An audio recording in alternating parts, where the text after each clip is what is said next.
Gone are the days where you need rabbit ears to watch your favorite TV shows. Now, TV antennas look like this, equipped with HD, and streaming devices fit in your hand.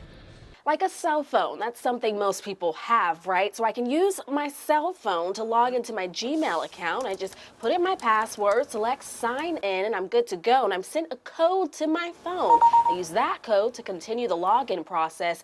Warmbier was detained January 2nd, almost 3 weeks ago, before he boarded a flight to China while on a 5-day trip. In just about an hour, Jesse Matthew Jr. is expected to make a plea deal or plead guilty in both murder cases of Hannah Graham and Morgan Harrington. This afternoon, we'll find out more details about the plea agreement and anything else involving both of those cases. Today, though, the parents of Morgan Harrington and Hannah Graham will have to enter those doors as they have so many times, but this time will be different. Instead of walking into the unknown, hopefully this time they'll walk into some sort of resolve. Yeah, Bo, snow is snow, and like Travis said, we've seen about a couple of inches so far in Charlottesville. I'm on Preston Avenue in downtown Charlottesville, where for the most part I've seen people out and about, and drivers are out on the roads. Now, roads are still slushy, and interestingly enough, people are still out despite the roads being kind of messy out there. Now, the real concern is not right now, but in just a few hours later this afternoon, when everything will kind of switch over from snowy conditions to icy conditions. They say it gets easier. Just put the... Are you serious? Yeah, that's what I say. Audrey Jeffries and her friend Courtney have been competing against each other and about a dozen other moms at baby boot camp. They're halfway through the challenge. It's not as hard to get up in the morning and make the journey here, and you know, just like as far as what I talked about last month was wanting my energy level to be better, and it definitely is. Each week, a new focus. This month's challenge is how many burpees you can do in 1 minute, and that's really fun to check every day. So, 2, 1, when I started out, I was around 24 burpees, and now I'm up to about 28 burpees in a minute. But it's all about progress. Month 2, I am feeling great. I've actually lost a couple of pounds, which is exciting, and I'm really starting to see a difference in my energy level and my strength. Audrey has lost 10 pounds so far. The whole first month, it might have been just kind of a shock to my system after a long winter of bleh. And now, so maybe I won't see those numbers continue, but I am going to continue everything else I've been doing, so maybe I will. Maybe by the end I'll have 20 pounds gone, which would be really big. And that's something really neat about this program and about boot camp, is that it shows you that you're capable of so many things, not just an exercise, that it expands to kind of all areas of life. It shows you how strong you really can be. It's Monday morning at Albemarle High School. A typical day. I think 1/2 is good. Except it's not. Look at all this. Principal Jay Thomas geared up for the day as he normally does. But first, he had to take a seat. Surrounded by the girls' field hockey team, decked out in pink, he knew what was coming. A bet. Fulfilled. I look like the Pink Panther. They asked would I be willing to get a pink mohawk and dye my hair, well, get a mohawk and dye my hair pink, if they were able to raise $10,000 in a 3-week period. Well, the team raised $10,200 to be exact. Is it sparkly? We made t-shirts and we sold t-shirts and we carried around little jars and candy, and it was like 25 cents per piece of candy, and we just tried to get like a bunch of money, and we made a website where people could donate online. Oh my God. And now, Principal Thomas is forced to be the pink man in charge for a whole week. We have a number of our teachers here going through a lot with cancer. Everybody knows somebody's affected by cancer. One of our staff members is in a battle right now, so you know, $10,000 is a lot of money to raise and a small price to pay for an attempt to help somebody. The money going to Play for the Cure, a nonprofit that helps athletes fundraise for cancer research. A ceremony of sorts, congratulating the students on the amazing job, and a chance for the student body and staff to get their pictures and laugh at the principal. Pink hair, mohawk, and $10,000, a Monday morning well spent. Brit Moore, CBS 19 News.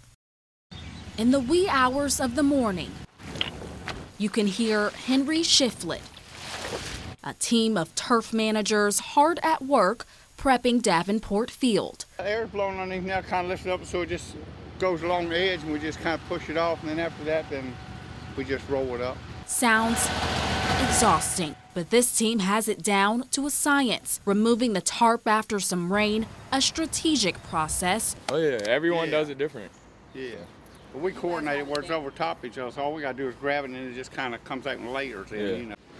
For Shiflett, a job he's done for 15 years. Wooden bleachers when you got here, right? Oh, no, it wasn't none of this. It was just a regular 50 seat bleachers in the backside back here. For other members of the team, a dream come true. I've been to a couple different facilities in different states, and a job opportunity came open here with UVA, and I was glad to come home. Yeah. So when they're all ready and the water is cleared, they align. About a 10-minute process to remove the tarp, protecting the ground the Cavaliers will stand on as they take on the Maryland Terps. 3 ESPN games. Yeah. Hopefully only 2. Hopefully they get the first 2 wins. Yeah, Get Sunday off, take it to the house. Brit Moore, CBS 19 News. Greek life here at the university is so much more than Rugby Road. It's so much more. Headlines about Greek life portray a culture of excessive drinking, partying, sexual assaults, and all-around misbehavior. A now discredited Rolling Stone article that claimed a University of Virginia student was the victim of a gang rape at a fraternity house, shining an even harsher light on the culture. But as with most cultures, there's a side to Greek life that goes against the stereotype. What's being portrayed in the media? Do you think that's an adequate representation of Greek life? Absolutely not. Julian Jackson is a member of Alpha Phi Alpha Fraternity Incorporated, a historically black Greek organization governed by the National Panhellenic Council, also known as the Divine Nine. What separates Alpha Phi Alpha and other organizations under this Divine Nine umbrella from what we're hearing about? You know, I think there's 2 sides of that coin. Because, and I'll share a story with you in terms of just here at the University of Virginia, when everything was kind of hitting us with the Rolling Stones and we were asked to propose our own FOAs. You know, a lot of my constituents in the Divine Nines basically told me, you know, why are we doing this? You know, we don't have a problem of sexual assault. We don't have these type of issues. But again, we've also been on the bad side of that Greek coin as well, where, you know, we've had hazing incidences in the past, 3-4 years. You know, so there's also an improvement for us to make as well, and we need to take this as an opportunity to move forward and put our best foot forward. It really saddens me. Gabrielle Abubba is a member of Theta Nu Xi, a national multicultural sorority. When all of the negative press came with the Rolling Stone article and what happened at the University of Oklahoma. It'll never be a university. You came from a dream, but it'll never stop with me.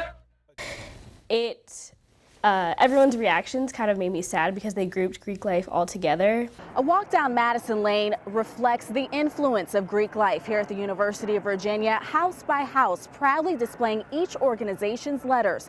A full-fledged Greek row, but with 4 councils governing 60 organizations, drawing a clear picture of what Greek life actually is can be challenging.